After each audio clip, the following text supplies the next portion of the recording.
After the 7-day trade hold in CSGO was implemented in March of 2018, a lot of players got frustrated, made petitions, or just ended up leaving CSGO in general. But most big traders stuck around and decided to switch to using Dota 2 items as liquid currencies to trade. But today, a trade hold has been added to all Dota 2 items as well. So what happens now and how is this gonna affect CSGO? Hey guys, my name is Fire, and today I'm going to be talking about the new Dota 7-day trade hold that was implemented and how it actually is going to affect CSGO's trading economy. So if you enjoy this video, don't forget to leave a like and subscribe to the channel if you're new, but for now, let's get right into it. So first, let's go over why the 7-day trade hold actually started and how it works. It's pretty simple and works like this. Let's say I trade a CSGO and a Dota 2 item to my friend.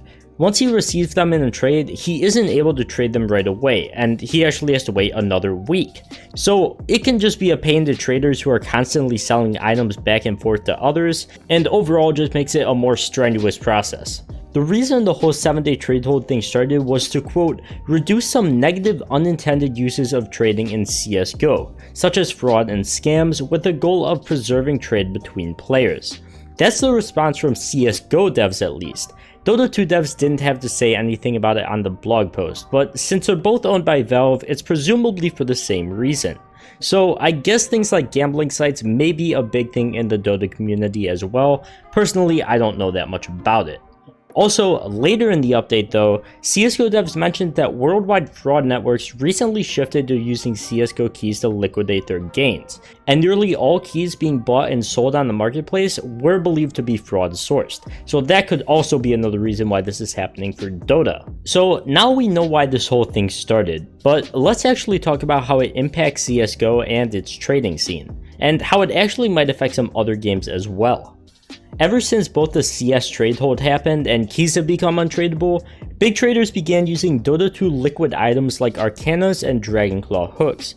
They pretty much used these because they had a really consistent and stable price, similar to CSGO keys, and were just used as a liquid currency for high trading.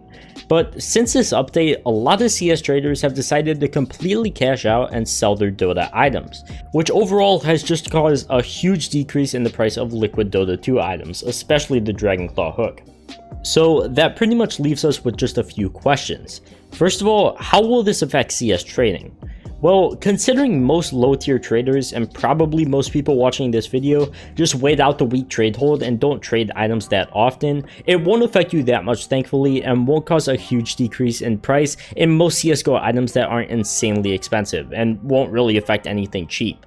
But for the people with more expensive items that are struggling to trade or sell stuff now, you might have to switch to cash or crypto entirely, or switch to TF2 keys for a liquid currency, which seems to be a pretty big option already as they've jumped from around $1.75 on Bitskins to nearly $2 per key, so a lot of people are picking them up. But because of this, if Valve finds an issue with people trading TF2 keys or them becoming used by fraudulent sources, not only could it completely destroy the TF2 economy, but it could also destroy the player base, since I know a lot of TF2 players just enjoy trading in the game. Personally, I got back into TF2 trading about a week ago as well, and if keys became untradeable, that would not be so good for me. But yeah, overall, it would just be pretty unfortunate, and I feel like the player base would take a huge hit, especially for TF2. But who knows what Valve will do in the future. If TF2 gets a 7-day trade hold as well, it would make it practically impossible to sell CSGO keys for liquid items, since there really isn't any other games that have good liquid items as far as I know, and could open the door to people being scammed for their items while being promised real currency, since that's the only real way to sell items, and would just create a whole nother mess if you're trying to do peer-to-peer trading. But as for now, you don't have to worry about CS items tanking in price, so don't worry. But sticking around the TF2 trading scene could become risky business if Valve keeps adding more trade holds, but who knows. So besides that, that's pretty much this entire update on the Dota 2 trade hold and how it affects everyone. So if you enjoyed watching, don't forget to leave a like and subscribe if you're new to the channel. But for now, I'll see you guys in the next one. Peace.